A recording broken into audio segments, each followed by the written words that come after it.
It is now time to hear from the visionary leader whose guidance and dedication continue to shape the legacy of our institution. With great respect and honor, I invite our Honorable Chancellor, Dr. G. Viswanathan, sir, to deliver the presidential address. Our chief guest of today, Honorable Mr. Justice Sundaresh, Judge, Supreme Court of India.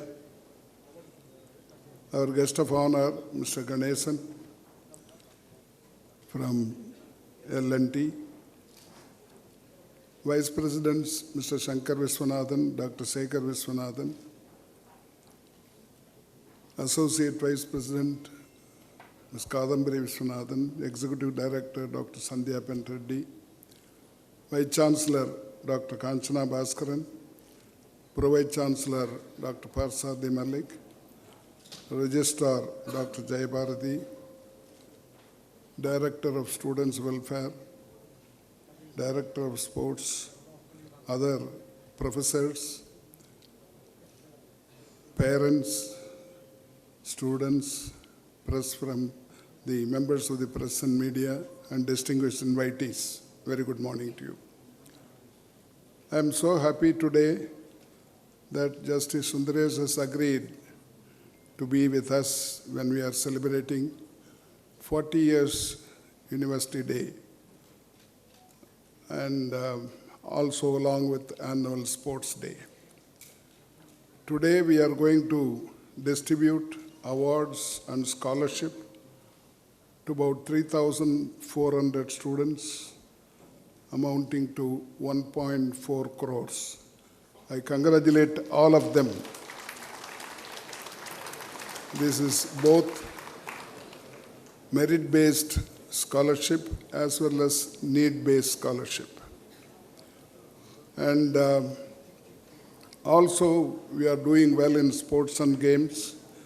I would like to congratulate all those who won laurels for VIT from all over the country. And also today we are going to give scholarship or honor to all those who put in 100% attendance. 413 students are getting 100% attendance, and 9 teaching and non-teaching community also join this. I hope next year they will compete with the students and get more awards for 100% attendance. In fact, I studied for 4 years in Loyola. Our chief guest studied about 20 years later in the same college, both in Loyola as well as Law College. And in all the 4 years, 2 years BA and 2 years MA, I had 100% attendance for 4 years. I want many of you to do this. It is possible. And I would like the teachers also to be a model. Unless it is absolutely necessary, don't go for a holiday.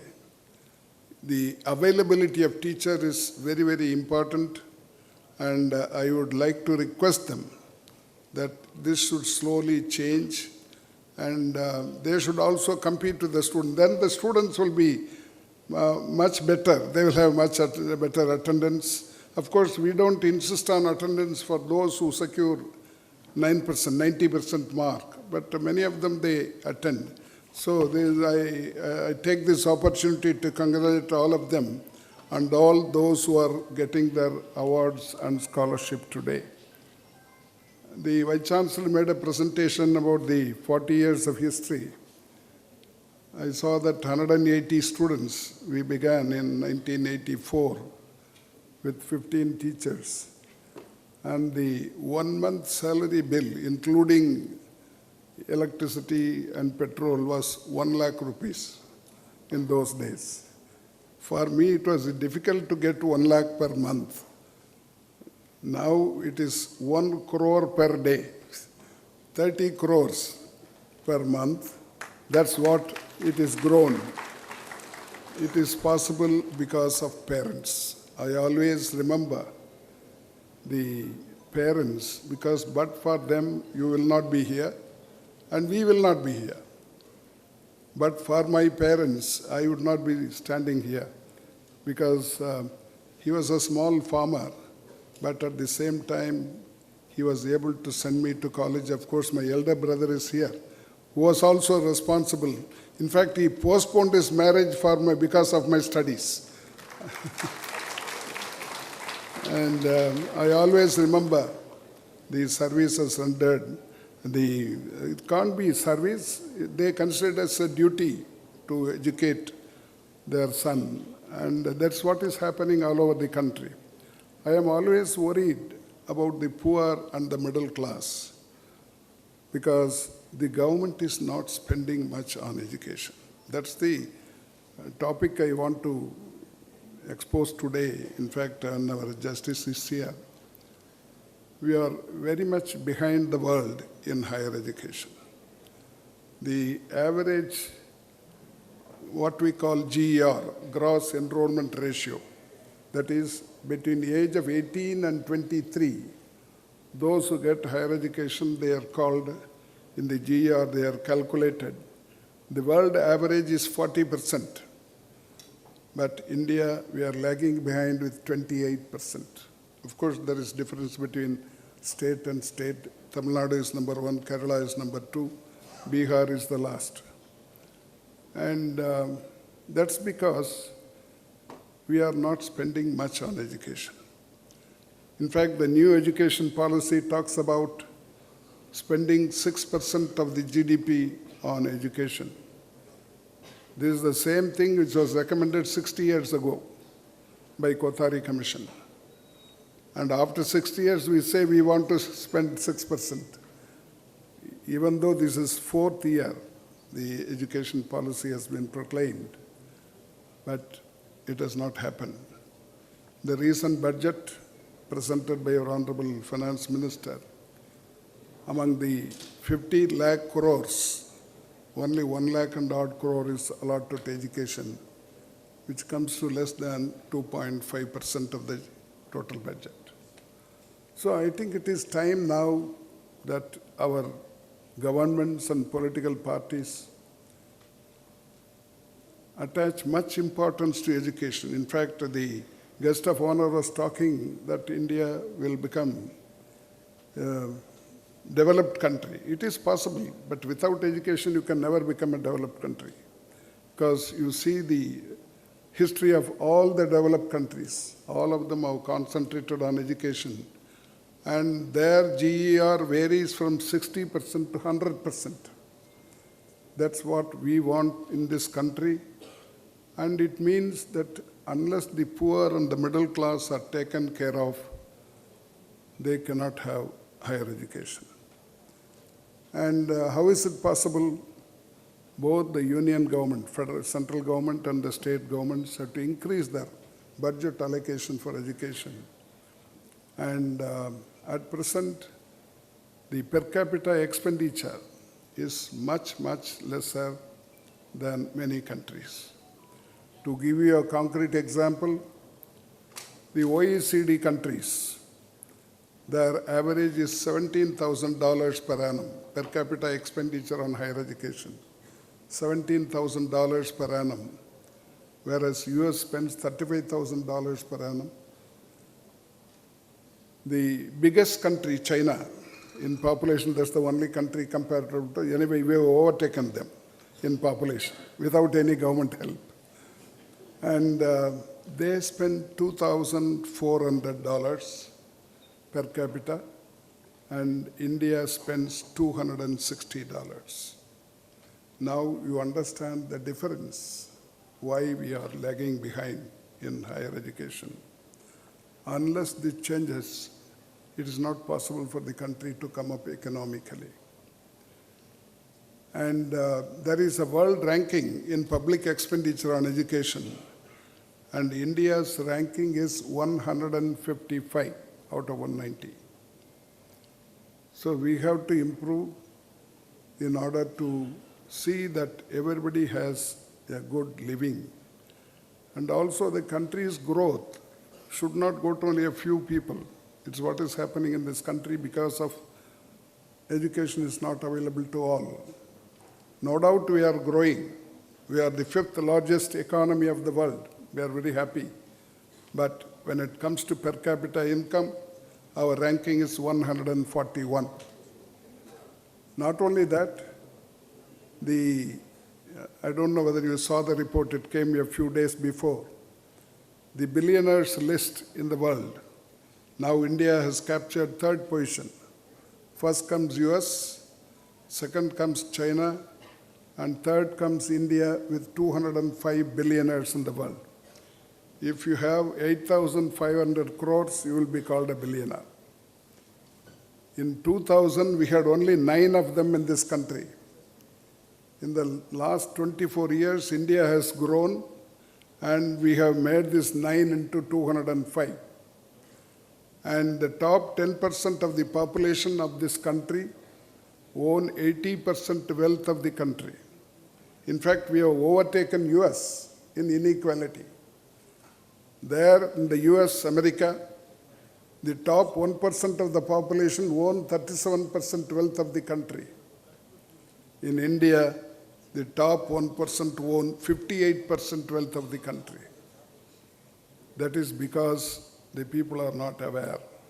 People are not vigilant. People do not have education. This is where not only the economy, even the democracy depends on education. Unless we are vigilant, we cannot maintain our democracy. So it is very essential that education must be given importance and it should be kept above controversies. That's the point which I want to make today. There are a number of countries where education is kept above all controversies. Here it is always in controversy. Whether it is education policy, language policy, whatever it is time now that the center and state put together, they sit and see that education is kept out of controversy so that it will be common to all. And there will be continuity in education. If everybody changes, once in 5 years you have a change, then there will be no continuity. So it is always my feeling that education should be kept above political controversies, whether it's between governments or between political parties. And also the government should spend at least the minimum 6% of the GDP on education. One state, the education was in the state list of the Constitution, divided into 3, state list, central list, concurrent list in the Constitution. When I was in Parliament in 1976, Indira Gandhi brought a Constitution amendment, and education was shifted from state list to concurrent list. I was one of those who voted in favor of it. We thought that both the center and state will spend on education, but what is happening is both of them want to collect from education. The center charges 18% if we construct buildings. If we buy equipments, it varies from 18% to 28%. That goes to center. State has all kinds of taxes. It means that they don't want to spend on education, they want to collect from education. It goes against the growth of this country. And again, as I told you, we have education policy. Kasturangan committee was appointed. They produced a report, and the report was accepted by cabinet. It did not go to parliament. Now it is not acceptable to some state. There are some good features, something which is controversial also. For example, the national education policy says that there will not be many kinds of higher education institutions, aided college, unaided college, state university, state private university, central university, IIT, etc. There will be only 3 kinds of institutions: research universities, research cum teaching universities, and autonomous colleges awarding degrees. This will be only 3 kinds of higher education in this country, but we haven't heard about it. And they said there are too many regulatory bodies in this country. In the world, no country has so many regulatory authorities for education. And Kasturangan Committee recommended that there will be only one authority. It's called Higher Education Commission of India. We have never heard about it in the last 4 years. I hope the central government will bring it. And I want all the states also to be involved in this process so that education will have continuity and also it will reach the people. Ultimately, we want education to reach all those who are 18 years old or who complete 12, they should have an access to higher education, some degree or diploma. That's what we are doing it in this district. In fact, the Vice Chancellor made a presentation about STAR scheme, support the advancement of rural students. That is to encourage those who study in government schools in this state. This one is called UHET, Universal Higher Education Trust. This is applicable to the whole of North Arcot. Now it is divided into 4 districts, where we want to make this a model to the rest of the country. We don't want anybody to stop with class 10 or 12 and go for any degree or diploma which they like or which they get, and we give them scholarship. It is happening for the last 10 years, and the scholarship is 70% from VIT. I would like to congratulate all our teachers and non-teaching staff. They contribute 1 day's salary in a year. And it comes to, last year it was 94 lakhs, 1 day's salary. And of course, it is given to me on my birthday, I hand it over to the trust. And we also collect something from outside. Now public has also started giving. It is not necessary that only rich people can do this, even ordinary people can do this. 1 day's salary, 1 day's income, that will educate all of them. And this will become the first district in this country where all of them will have higher education, where there will be no poor people. ஏழைகள் இல்லாத மாவட்டம். It is possible. We want to make it, and I would like to congratulate all those who are contributing to this so that this becomes a model. And education is the only thing which can take you out of poverty. தமிழில் கல்லாமை இல்லாமைன்னு சொல்லுவாங்க. இந்த கல்லாமை போனால் இல்லாமை தானாகவே போயிடும். பசி இல்லாமல் இருக்க முடியாது, ஏழைகளே இருக்க மாட்டார். அப்படிப்பட்ட நிலைமை வர வேண்டும். That is possible only when we have this scheme throughout the country, and it is possible only with the help of state governments and central government. This is an institution where we don't see any caste, religion, state, language, etc. In this campus, we have 44,000 students speaking 50 languages from all the languages in India plus other countries. We have students from 70 countries studying here. All the states of India are represented here. Just now, we saw the opening of the Student Welfare Center, and our justice opened the center. We saw all the students wearing their own dress and their own music.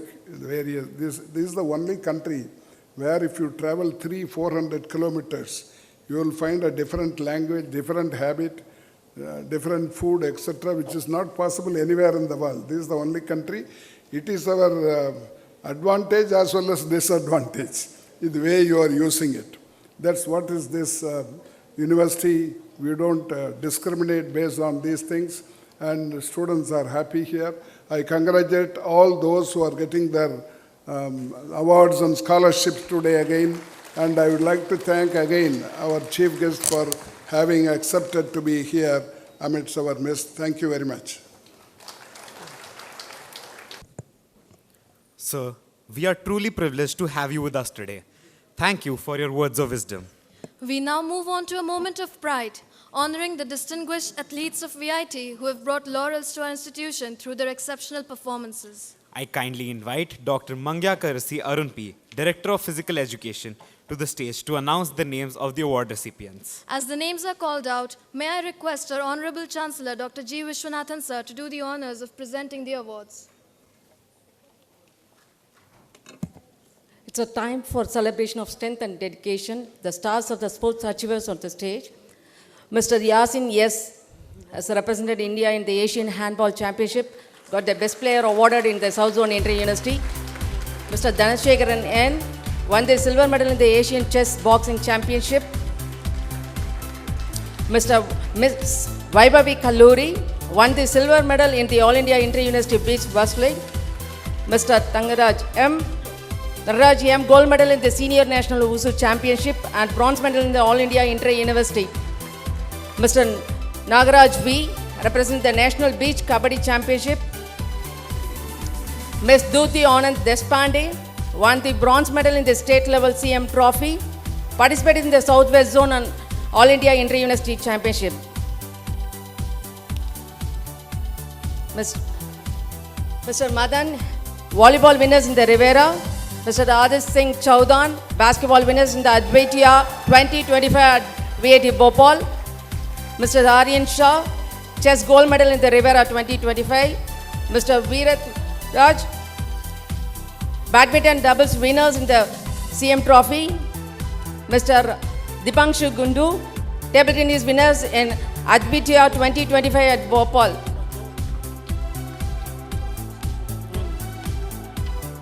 So Dipanshu, table tennis winners in Advaita.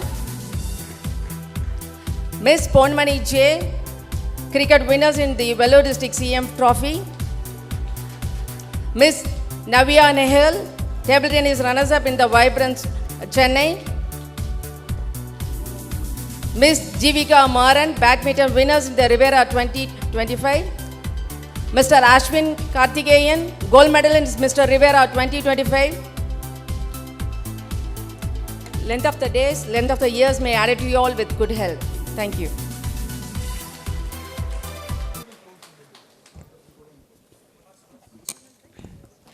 As we continue today's celebrations, it is time to recognize the driving force behind our student community, our student council members. Now, I would like to request our respected Chancellor to honor the executive members of Student Council. Calling upon the executive members of the Student Council, Chaman Tahseen KN,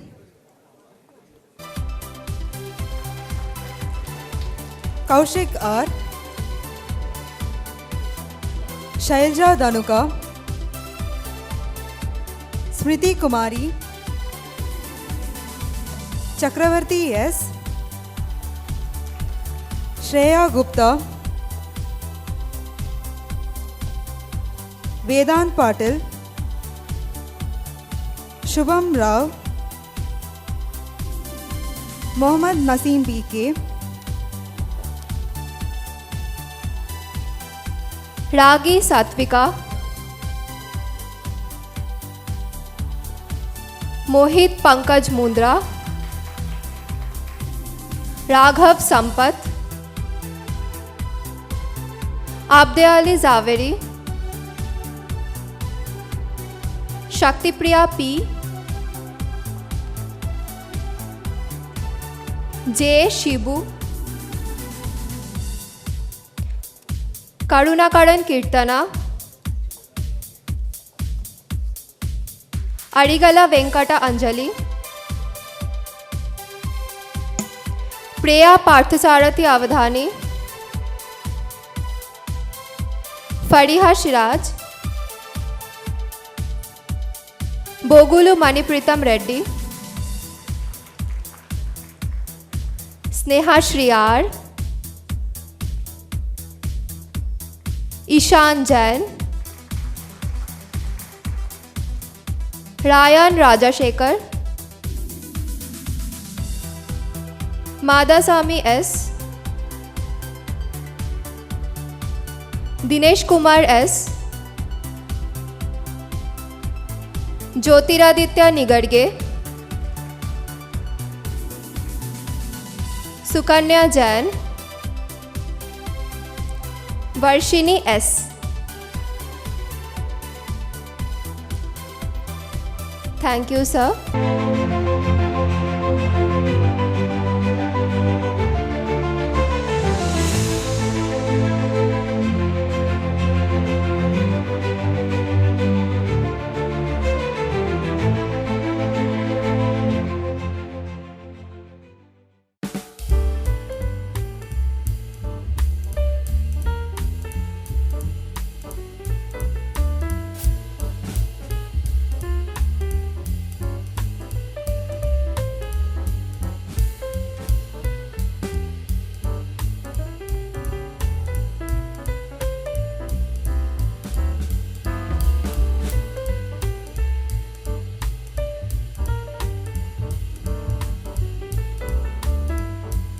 hello மக்கள் எல்லாருக்கும் வணக்கம். நம்ம MN ஜுவல்பாக் அந்த பேரை கேட்டோன்னா எல்லாருக்கும் நாம் வருது சிம்பா கலெக்ஷன் தான்.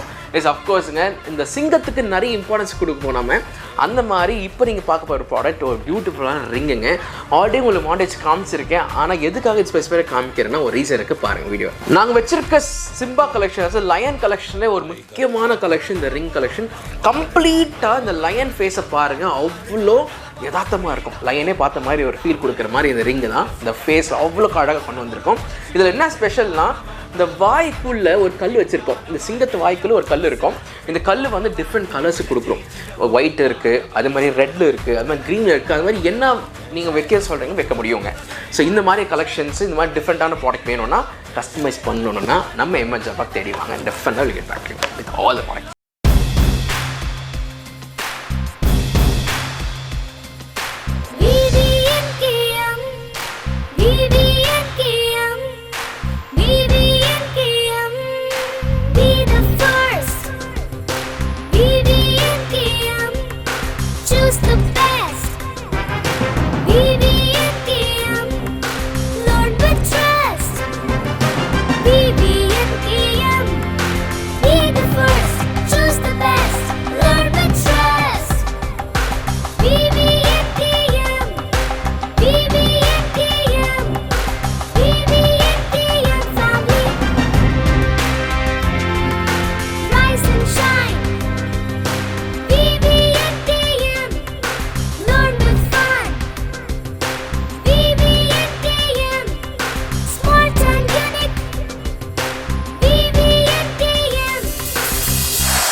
Rise and shine, learn with fun, smart and unique.